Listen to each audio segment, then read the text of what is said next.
E aí, irmãos, eu queria convidar vocês a abrir a palavra do Senhor no livro de Atos, no capítulo de número 1, nos versículos de 6 a 11.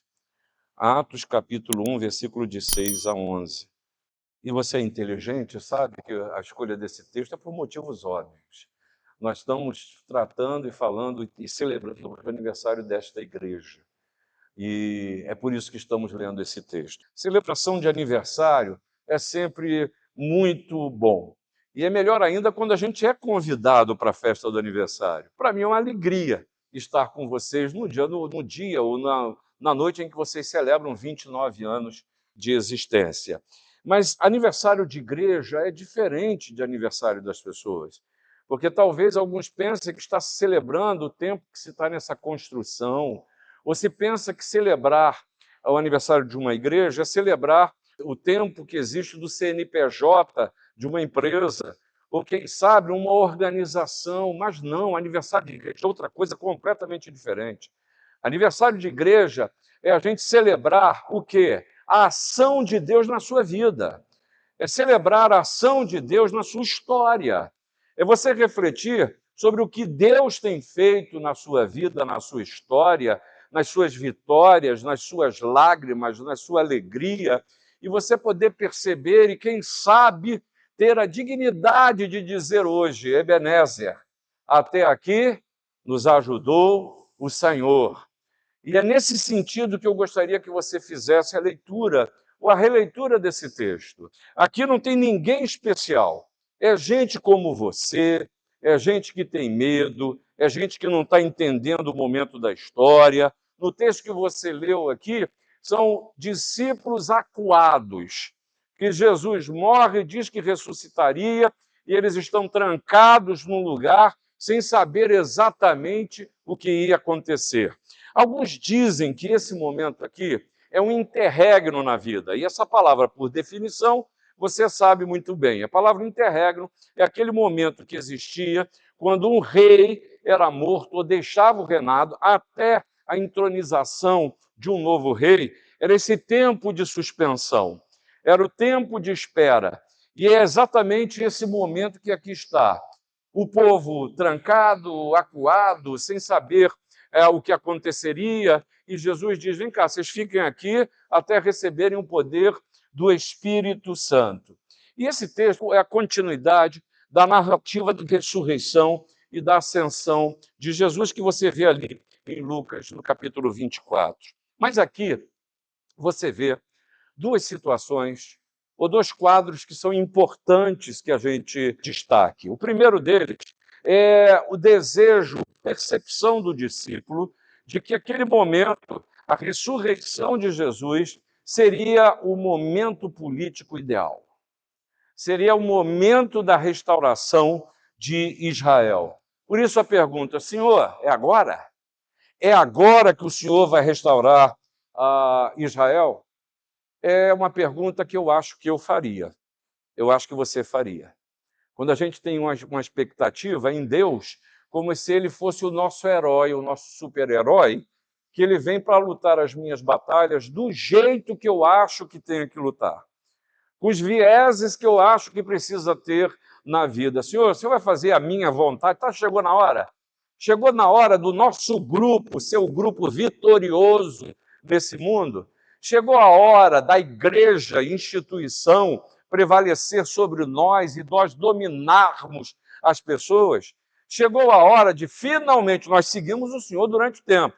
Agora chegou a hora da gente ter poder sobre os outros? Na verdade, essa pergunta revela o desconhecimento do papel que Jesus reservara aos seus discípulos. Não compreenderam o que seria da vida deles a partir do seguimento de Jesus. Isso indicava claramente que eles não haviam entendido a natureza da promessa do Pai. A pergunta dos discípulos revela a necessidade desesperada de iluminação, dos olhos serem abertos. Eles não estavam percebendo o momento que viviam, apesar de terem convivido com Jesus, apesar de terem ouvido por diversas vezes o que Jesus dissera para eles que aconteceria, e a morte, a ressurreição e o que seria deles a partir dali. Segunda coisa que o texto nos mostra, e que revela a falta de percepção dos discípulos daquele momento na história.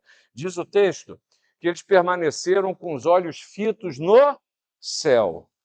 E essa, até aí nada, porque é a atitude de quem espera. É a atitude de quem está na expectativa de que algo vá acontecer. Então, está aquela coisa maravilhosa de uma nuvem, está Jesus subindo, eu estou olhando para o alto e esperando, na expectativa ainda do que viria a acontecer. Talvez seja aquela atitude da pessoa que está ouvindo uma piada e parece que não entendeu e fica esperando o final, só que a piada já acabou, já foi. E aí você tem que explicar para a pessoa a piada. Explicar a piada é a pior coisa que existe, né? Pois é, assim eles estavam, abobados, olhando para o céu, mas mais do que isso, talvez estivesse no subconsciente deles, agora acabou? O filme acabou? Ele subiu. E agora? O que vai ser? A minha palavra para você, eu quero fazer uma definição de termos a partir daqui. De um termo. Toda vez que eu citar a palavra igreja, você coloca seu nome. Toda vez que eu citar a palavra igreja, tenha certeza que eu estou falando de você, que eu estou falando de mim. Eu não estou falando de uma terceira pessoa, porque o texto não nos permite pensar assim. Por isso, eu quero refletir com você sobre uma igreja que enxerga seus desafios de fé. Cide, quais são os desafios de fé que você está enxergando na sua vida? Você pode colocar isso, o seu nome. E a primeira coisa que Jesus nos mostra aqui é a necessidade de compreendermos o momento em que estamos vivendo. O momento, porque disse o romancista que quem não sabe para onde vai, qualquer caminho serve. E eu e você não podemos, conhecendo o Senhor, a Deus Criador, ao Jesus que nos salva, ao Espírito Santo que é presente, que está em nós, uma palavra revelada que temos, que é regra de fé e prática, e nós assumimos isso. Eu e você não podemos viver à mercê da questão de tempo, achando que Deus nos criou e largou a própria sorte. Deus continua no controle da história. Deus continua a ser o Deus de amor que vai antes de mim, que nos acompanha, que nos dá Jesus, que diz: eis que estou convosco todos os dias da sua vida. Eu e você precisamos compreender o momento em que estamos vivendo. Isso nós estamos falando, e o texto nos fala sobre tempo. Mas você não pode se perder nessa palavra de maneira geral. Porque na Bíblia, e aqui nesse texto, é citado a palavra tempo de pelo menos duas vezes, duas formas diferentes, e você precisa entender que para Deus o tempo tem uma terceira forma. O tempo aqui é dito que o Senhor pergunta os discípulos: será esse o tempo em que restaures? E esse tempo que eles estão perguntando está na hora? Cronos. É hoje? É amanhã? Que horas que vai ser? E eu e você vivemos o Cronos, vivemos esse tempo. A gente quer saber que horas vai acontecer. Amanhã chuva ou faça sol, sei lá, 9 horas da manhã você vai ter que entrar no teu trabalho, você tem as suas obrigações. A gente vive no Cronos, mas eu preciso tomar cuidado para não querer enxergar a Deus dentro dessa minha visão humana. E Jesus responde: não compete a vocês conhecer nem o Cronos, nem épocas. E épocas, para o Senhor, quer dizer o quê? O aion, que é o período em que se está vivendo. Esta época em que nós vivemos. Mas Jesus está dizendo para você: não compete a você conhecer Cronos, aion, mas principalmente o kairos, que é o momento certo da ação de Deus. Ele vai fazer, no tempo que precisa fazer, no momento que você precisa, na hora em que tem que acontecer. Deus, movido por meu biquinho, achando que esse momento da minha história não está legal. Lembre-se que todas as coisas cooperam para o bem, e Ele tem o seu tempo. E o tempo do Senhor não é fruto de uma disposição ou de uma indisposição, de um emocionalismo que Deus acorda meio cansado e nos larga a própria sorte, ou então acorda mal dormido e trata mal a todas as criaturas. Não. Tudo que Deus faz é motivado pela sua bondade, pelo seu bem-querer. Mas é curioso que na nossa humanidade, não saber gera angústia, gera ansiedade, gera curiosidade, insegurança. E a gente não gosta de se sentir dependente, ainda que isso o seja para o nosso bem. A figura aqui é daquela criança que começou a andar e o pai e a mãe estão segurando na mão, e o que ela quer fazer? Ela quer soltar a mão para correr. Não consegue nem andar direito ainda, já quer correr. Mas assim é a síntese do que nós somos, mas Deus, por amor, não nos abandona, não nos abandona. Irmãos, o tempo do homem e o tempo de Deus, ambos pertencem ao Senhor. Pertencem ao Senhor. Jesus não veio, eu creio que você não está aqui, e se estiver, é preciso repensar isso, para satisfazer uma curiosidade acerca do calendário de Deus, mas para ver a revelação de Deus encarnado em Jesus, que vai ser celebrado hoje, que vai ser celebrado aqui hoje. É aprender a adorar a Deus pela vida que eu tenho, apesar das lutas. Para entender que a vontade de Deus é boa, perfeita e agradável, e se eu ainda não vi aquilo que é agradável, é porque Deus ainda continua a operar. Eu vou contar uma coisa para você aqui. Entender que a vontade de Deus é boa, eu consigo com facilidade. Acreditar que a vontade de Deus é perfeita, eu vou muito bem. Mas, gente, acreditar que é agradável, eu confesso para vocês, vocês são mais santos do que eu. Eu confesso que eu tenho muita dificuldade em determinadas horas da vida. Determinadas horas. Mas eu me lembro que essa semana eu fui tomar uma vacina contra a gripe. Meu braço está doendo até hoje. Tomei a vacina quinta-feira. Meu braço está doendo até hoje. A vida é assim. Determinadas coisas Deus nos permite passar para produzir em mim e você cura. Cura. Em vez de você maldizer as condições do tempo, adore ao Senhor. Reconheça que é Deus que está conduzindo os passos. Isso é difícil, hein? É muito fácil quando tudo vai. No dia de festa, eu vou bem. No dia de festa, eu vou bem. Mas lá sozinho na minha casa, lidando com as minhas inseguranças, com as minhas impossibilidades, com as condições que a vida me reserva, aí é o exercício da fé. É muito curioso que, lamentavelmente, há muitos crentes que estão mais interessados em predições do que na proclamação do Evangelho. Proclamação que propicia luz e vida. Proclamação para aqueles que precisam ser iluminados na sua caminhada. Porque, lamentavelmente, a gente muitas vezes pode estar tratando a Bíblia como um verdadeiro horóscopo cristão, em que a gente lê para ver a porção do dia e ver se eu estou bonzinho ou malzinho, para ver se Deus vai me falar um pouquinho ou não vai falar. Aí vem aquele sujeito, isso não é piada não, tá? E diz que queria ler a Bíblia e ouvir o que Deus tinha para falar. Nunca li a Bíblia. Aí chega nesse dia, abre. Aí está dizendo a Bíblia, aparece aquele versículo que Judas foi e se enforcou. Aí ele, não, que é isso não é para mim não. Aí deixa eu fechar, deixa eu ir de novo. Aí vem para outra parte da Bíblia e está escrito lá, vai tu e faz o mesmo. E aí, não, pior que isso é verdade, tá? O cara contou para mim que fez e falou assim, e qual é a interpretação que o senhor faz dessa palavra para mim? Eu falei, é que você não sabe ler a Bíblia, a interpretação que eu faço. Porque você tem que ler a Bíblia de forma sistêmica. Você tem que aprender o que a palavra diz. Você tem que se aprofundar no conhecimento do Senhor.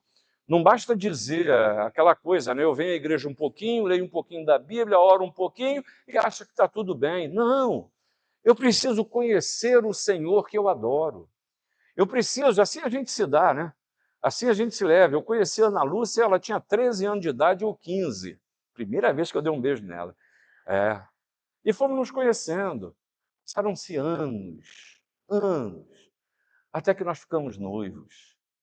Aí casamos, tivemos filhos, e a gente continua a se conhecer. É assim na sua vida. Eu não tenho nada de diferente de você. Mas é engraçado, né? Com Deus a gente quer de outro jeito. É preciso conhecer ao Senhor. E eu conheço ao Senhor pela palavra. Pela palavra. Outra coisa que é muito característica de quem procura horóscopo cristão, que é a seguinte: diz a palavra o seguinte: é preciso trazer à memória aquilo que pode me dar esperança. Amém, meu irmão? Não é isso? Amém. Glória a Deus. Aí tem um problema na minha vida. Eu choro, eu me acabo, e Deus vai e realiza a sua obra, e eu pego, louvo ao Senhor por aquilo. Passa um tempo, sei lá, uma semana, um mês, um ano, 2 anos, acontece a mesma coisa, e o que eu faço? Eu me desespero de novo. É como se a vida cristã fosse uma tábula rasa que sempre começa do zero. Ah, irmãos, verdade na palavra aprendida precisa ser verdade vivenciada. Vivenciada, porque isso a gente já passa a aprender como é que Deus age. Aquieta o coração no momento da crise. Acalma a tempestade que muitas vezes a gente é tomado. A gente aprende a esperar um pouco, a não reagir imediatamente, porque nós vamos aprendendo com o Senhor. A resposta de Jesus aqui deixa clara a ausência de qualquer poder ou influência humana para determinar o que quer que seja. É isso que Jesus está dizendo. Não há homem que tenha o poder para determinar o que quer que seja. Quem foi que endureceu o coração de Faraó? Quem foi? Pois é. Quem foi que falou para Faraó para deixar o povo ir? Deus. É Deus que age, irmãos. É Deus que age. Aí você pode me perguntar assim com muita propriedade, por que Deus endureceu o coração do Faraó? Concordo com a sua pergunta. Vamos chegar na presença do Pai e nós dois juntos vamos perguntar a Ele. Porque a gente só conhece em parte. Nós não conhecemos todas as coisas. Mas é preciso confiar naquele que é onisciente, que sabe todas as coisas. Por isso, irmãos, eu insisto com você. Uma igreja que enxerga os seus desafios, compreende o seu momento, sabe onde está. Mas também a palavra nos ensina, na palavra que lemos, que uma igreja que enxerga os seus desafios tem noção do seu poder. Aí você se assusta com isso. Você não acabou de falar que o poder é de Deus? Como é que uma igreja, como é que eu tenho um poder? Mas olha o que o Senhor Jesus disse: recebereis poder ao descer sobre vós o quem? O Espírito Santo. Mas poder para quê? Esse assunto a gente gosta muito bem. A gente gosta muito desse poder. Se alguém tem que ter poder, que esse poder seja meu. Farinha pouca, meu pirão, primeiro. Mas poder para quê? E o mundo diz, e a gente ouve, quem tem o dinheiro tem o poder. Quem tem a terra tem o poder. Poder não se ganha, se toma. Quem tem a informação lidera. Domínio, prevalência, vitória, força, subjugar. Sun Tzu te ensina, Maquiavel também. As 48 leis do poder te dá o roteiro para fazer isso. O livro da prudência, os 5 anéis, as leis do poder, tem uma montoeira de literatura que te ensina a prevalecer. Provavelmente fosse essa a pergunta e a intenção dos discípulos. Quando Cristo falava do reino, eles pensavam em poder. Eles pensavam em outra coisa. Criam, talvez, que estavam destinados a receber honra, a ter privilégios especiais, a dominar todo mundo. Porque a verdade, vamos assumir aqui, vamos. A gente quer prevalecer mesmo. A gente quer dominar. A gente não é diferente daqueles homens e mulheres que construíram a Torre de Babel. Lembra dessa história? Vamos fazer essa torre aqui para tornar célebre o nosso nome. Mas não é disso que Jesus está falando. Jesus está falando em autoridade e, quando ele fala em poder, ele está falando em capacidade. Em capacidade. A capacidade é a capacidade que diz assim: eu não posso, eu não consigo, mas o Senhor Jesus pode. Para Deus não haverá impossíveis em todas as suas promessas. Os impossíveis dos homens são possíveis para Deus. Essa é a história da igreja. A realização da impossibilidade, a concretização do milagre, a transformação, a metamorfose. Estava lendo aqui rápido o texto que Joel escreveu da história dessa igreja. Eu tive nessa igreja em vários momentos. Eu estava passando ali falando com a Ana Lúcia. Ana Lúcia, está vendo essa praça vazia aqui? Vim tocar nessa praça aqui, ali na pé da Almirante Baltazar, não é isso? Vim tocar nessa praça aqui muitas vezes, para ninguém, não tinha ninguém na praça. Mas eu tocava, falava de Jesus. E aí a igreja se reunia num lugar que era o seguinte: para entrar 3 tinha que sair 2, de tão pequena que era. E mais do que isso, os mais antigos aqui vão se lembrar, o púlpito tinha uma pilastra aqui assim na frente, que para olhar para o povo tinha que fazer assim, olhava de vez em quando assim, olhava de vez em quando assim. Era um sufoco. E aí essa igreja vai comprar esse espaço aqui, compra o espaço, tinha uma casa, vamos só derrubar a parede do meio para poder já reunir a igreja. Aí uma pessoa muito inteligente resolveu tirar a marra do telhado. O que aconteceu com as paredes? Abriram. E foi uma maravilha. Aí o que acontece? A igreja parou de se reunir? Não, começou a se reunir aqui. Aí construiu só metade, aquela metade lá de baixo. É lá, né? É. Só aquela metade lá de baixo. E aí ela se reuniu, ela foi. E aí, na hora de construir isso, gente, decretaram que isso aí ia cair. Você sabia disso? Decretaram que esse negócio aqui ia cair, que não ia aguentar. Rapaz, tá bonito. Eu estava comentando com o Joel aqui, ouvindo a orquestra tocar. Rapaz, que benção esse pé direito, porque o som da orquestra cresce. Né? Você vê tomar todos os espaços, momentos, história. Essa capacidade nunca foi dessa igreja. Deus agindo. Talvez se você parasse para olhar como a gente olha, com o olhar só dos homens, essa igreja não tinha chegado a esse ponto aqui, não. Não tinha mesmo. Mas você precisa enxergar isso na sua vida. Você precisa enxergar isso no seu momento da vida. Não é a sua possibilidade. Aí eu oro, Deus me permita, Deus que eu consiga, Deus que eu tenha, Deus que eu faça. E na realidade, talvez a minha oração tenha que mudar para: Senhor, eu não posso, eu não consigo, eu não sou capaz. Na minha impossibilidade, eu peço que o Senhor haja. Eu peço que o Senhor faça. Insisto, essa é a história da igreja. A realização da impossibilidade. A história dessa igreja, o milagre acontecendo. Mas é curioso que Jesus faz questão de nos ensinar a como lidar com o poder que ele está dizendo. Recebereis o poder de quem? Aí vem os nossos problemas. Vamos falar a verdade. De Espírito Santo não é problema de batista. Não, Rio não. Espírito Santo não é problema de presbiteriano. A gente quase que diz que o Santo é de uma denominação. É de outros que não somos nós. E aí a gente declara que tem gente que é dono do Espírito Santo. E mais do que isso, quem lida com o Espírito Santo é mais espiritual do que a gente, não é verdade, gente? Entende mais do balacobaco do que a gente.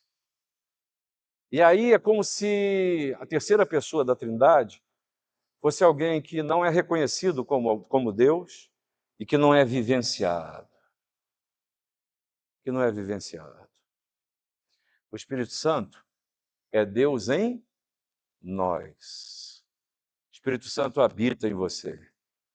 E eu costumo dizer, uma heresia que depois o reverendo Joel conserta, que o Espírito Santo é o Deus gentil.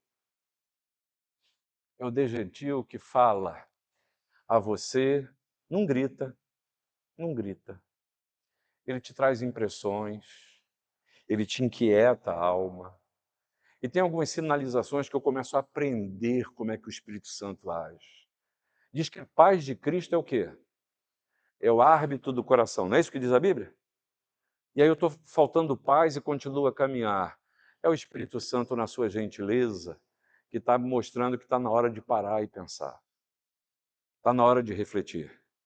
Porque sem paz você não pode caminhar. Se está faltando paz, já é uma sinalização que o Espírito Santo está lhe trazendo.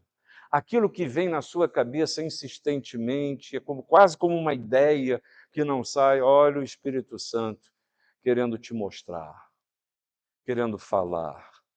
Nós precisamos desenvolver ainda mais sensibilidade para ouvir o Espírito Santo. Mas esse poder aqui também tem um outro aspecto que eu gostaria que você refletisse. Porque quando a gente fala de poder, a gente sempre acha que é para mais, mas é poder para menos também. Porque esse poder a gente pode interpretar também que é um poder para enfrentar o sofrimento. O sofrimento. Quantas pessoas... Hoje fui participar do sepultamento de uma dama cristã. Uma mulher que passou o resto da sua vida, os últimos anos da sua vida, com dores. Deitava, doía, sentava, doía, levantava, doía, era essa a vida dela. Dores. E aí, quando eu ia visitá-la, invariavelmente acontecia que eu saía edificado pela postura dela. Que ela falou, pastor, eu vou fazer tudo para domingo que vem eu conseguir ir à igreja. Não era jogando para a torcida. Que ela chegava e dizia, ela chegava a pegar carro para ir.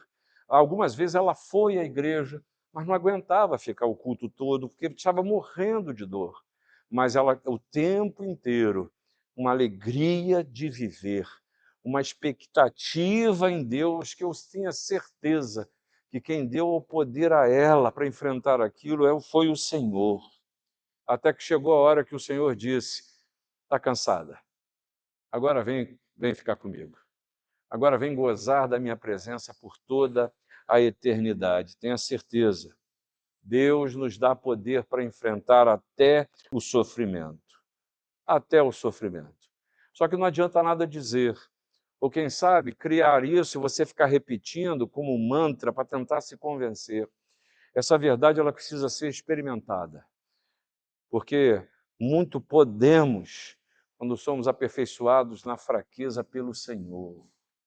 Pelo Senhor. Mas finalmente eu quero dizer para você que uma igreja que enxerga os seus desafios sabe onde está o seu foco e sabe manter o seu foco.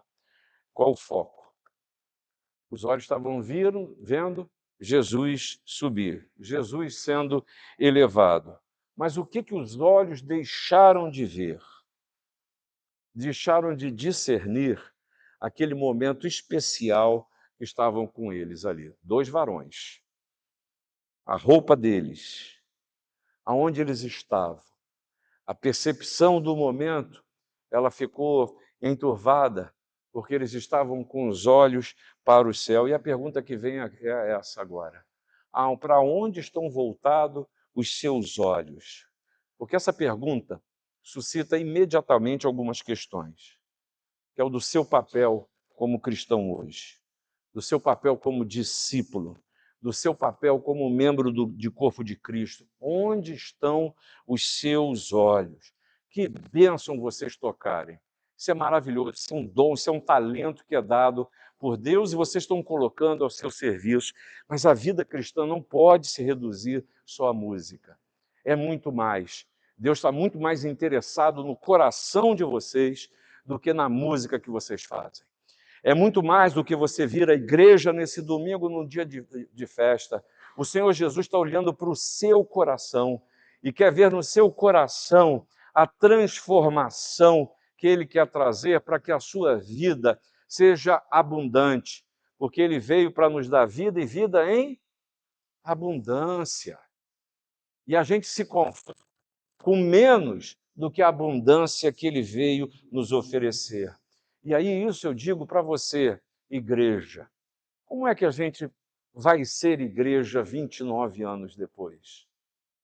Como vamos ser igreja depois desse tempo todo de fé que você tem? Você vai ver e conviver com uma igreja que é pura e simplesmente um supermercado religioso que oferece produtos e você consome aqueles que acha que deve consumir e abre mão daqueles que muitos deles são basilares para a sua sobrevivência. Você vai ver a igreja como uma instituição em que você vem aqui, joga um pouquinho de dinheiro numa caixinha e paga a sua mensalidade e está tudo bem. Desculpa eu falar desse jeito, mas é uma maneira tão clara que eu acho que a gente entende. A gente entende. Igreja precisa ser o corpo vivo de Cristo. Esses irmãos estão aqui hoje e eles não são de outra igreja. Eles pertencem à mesma igreja que nós pertencemos. Nós somos um só corpo em Cristo. E assim precisamos viver. Assim precisamos nos perceber. E temos grandes desafios nesse tempo, pensando numa igreja que está enraizado numa cultura específica, em que a gente não pode se perceber como privilegiados, porque conhecemos a Jesus. Nós precisamos olhar para este mundo com o olhar de que sabe que sem a palavra do Senhor não tem jeito, vai de mal a pior. E tem gente na sua casa que precisa ouvir a palavra que abençoa. Tem gente que precisa de oração. Tem gente que precisa de libertação. Tem gente que precisa de compreensão, não é de juízo. Mesmo porque nem nos cabe julgar quem quer que seja. Que o Senhor nos dê um tempo em que a gente viva uma comunhão que seja vista, que seja percebida, em que as nossas palavras que precisam ser ditas, elas sejam consequência do que as pessoas veem em nós. E aí, nesse sentido, eu creio que, como igreja, nós corremos um grande risco de não termos aquilo que eu quero chamar de um projeto, de um programa missionário. Porque eu estava pensando outro dia, a gente é capaz de levantar dinheiro para mandar gente para a China. A gente é capaz de levantar dinheiro e precisa fazer, hein? Eu não estou condenando, não, por favor, para construir igreja lá no sertão. E a gente faz isso e precisa fazer. Mas eu temo que, às vezes, a gente desvincule a necessidade de ser cristão é aqui. É dentro de casa. É onde você trabalha. É no seu condomínio. É fazer diferença aonde se está. Por onde começar? Jesus falou de Jerusalém, Judéia, Samaria, confins da terra. E a gente precisa entender que o Senhor nos coloca como missionários, onde nos coloca. Eu tenho visto uma coisa muito curiosa lá na minha igreja, Joel, que eu recebi agora há pouco tempo umas 2 ou 3 mulheres que não tinham nada a ver com o evangelho. Uma mora no Sol, ali perto da igreja. E ela, a profissão de fé dela, incontestável. O conhecimento que ela tem da palavra, que adquiriu, e a confissão de fé dela foi um negócio que, para mim, assim, foi edificante. E aí, todo domingo, gente, todo domingo, essa mulher leva pelo menos umas 2 amigas lá da Morada do Sol para ir com ela para a igreja. Todo domingo. Eu confesso a você que eu sou presbiteriano de 5ª geração. Nasci igreja, esse negócio todo, e eu nunca fiz isso. E aí eu fui perguntar para ela, deixa o nome de lado, né? Cara, você está trazendo suas amigas, que bacana. Eu falei assim, claro. A verdade que transformou a minha vida, eu quero o bem das minhas amigas. Elas precisam conhecer também. Rapaz, aquilo para mim foi um tapa de Deus. em mim. Rapaz, Jesus na minha vida é tão maravilhoso, eu não posso reter isso comigo. E é curioso, e eu caminho para o final, para dizer para você, Michel Gorges disse uma coisa, que muitas vezes a gente acredita na igreja com uma necessidade de estratégia. Mas a gente não pode ter uma estratégia se a gente não tiver um correto sentido da missão da igreja. Da missão da igreja. Isso Jesus veio nos trazer. Uma igreja que enxerga os seus desafios, se percebe no tempo. Uma igreja que percebe os seus desafios, tem noção da fonte do seu poder. Uma igreja que enxerga os seus desafios, sabe onde está o seu foco. Jesus. Jesus. É a Ele que nós seguimos.